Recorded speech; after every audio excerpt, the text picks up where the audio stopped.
You were fourth in Wales in terms of vote share in the May general elections. You got a smaller share of the vote than UKIP. How do you explain that result?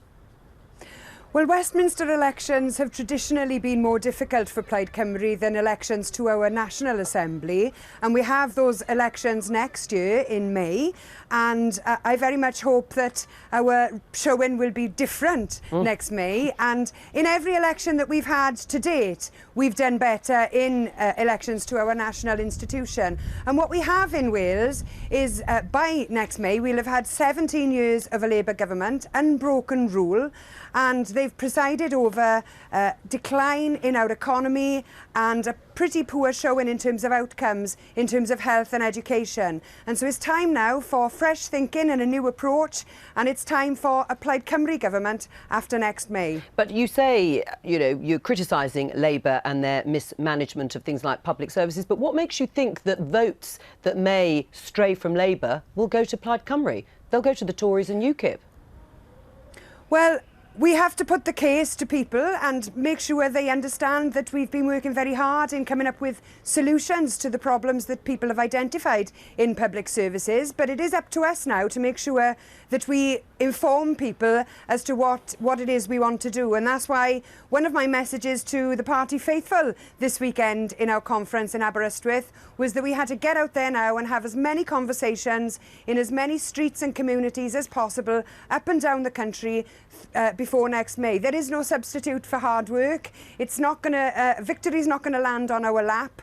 But with hard work, we've got all the ingredients to make sure that our election campaign is a success next May. I mean, they will have seen quite a lot of Plaid Cymru in the run-up to the May general election too. I understand, obviously, you're not sort of campaigning UK-wide, but the polls didn't indicate a surge for you then. I mean, you've said your party's in the same place as the SNP were before their breakthrough in the 2007 elections. But at this point, before the 2007 elections, the SNP were consistently polling at around 30% of the vote, and you're polling at 18%. You really are going to have to pound those streets. Yes, I accept we are, you know, we're not in exactly the same position, well, but we have to remember that the SNP's current success started with forming a minority government back in 2007, and if we want Wales to be in the same league as Scotland and have the same clout as Scotland, then that's what we have to do here in Wales as well. And yes, you're right, we are going to have to pound a lot of streets and knock a lot of doors, but we're in good shape and ready to do that. And I've got an excellent team of candidates, a very strong shadow cabinet, a very strong programme of government. And it's up to us now to get out there and explain to people what that is all about. And one of your senior colleagues suggested that you could win 20 seats in the Assembly elections. Is that realistic? Yes, it is. Nothing's impossible and nothing is inevitable about the election result either. There are many people assuming that Labour have run things for 17 years and so probably they will continue to do the same. But there's nothing inevitable about that, and it's up to people in Wales to decide whether or not they want to carry on with decline or whether they want a government that has a positive programme to turn around our health service, to train and recruit 1,000 extra doctors, to provide social care for people in their own homes, to restructure health and social care so that we can provide better services to people and to turn around our education system as well. That's the option that people have. We're offering that as an alternative. Democracy means that it is now up to people to decide whether they want to take that option or not. Right. I mean, the thing is, if you look at the polls and you talk about Labour not being in a good position, but they are much healthier in Wales than they were in Scotland before the SNP had their surge. Do you accept that?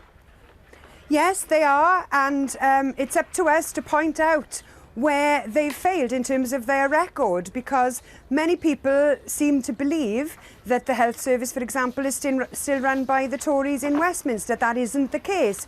So the failures in our health service, the long waiting times, the inability for people to access certain drugs and treatments is down to the Labour government here in Wales.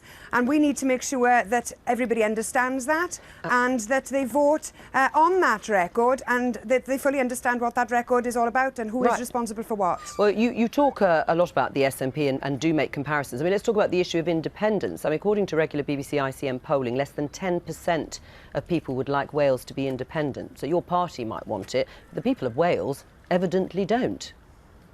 I would accept that, but there is a greater appetite, a majority appetite for strengthening the powers of this institution, our National Assembly, and there is a growing demand for a resolving of the constitutional anomalies that we have here, and as well our inequalities in terms of finance. So I'm encouraged by that, and I understand that you know, the constitutional question is not at the top of people's agenda.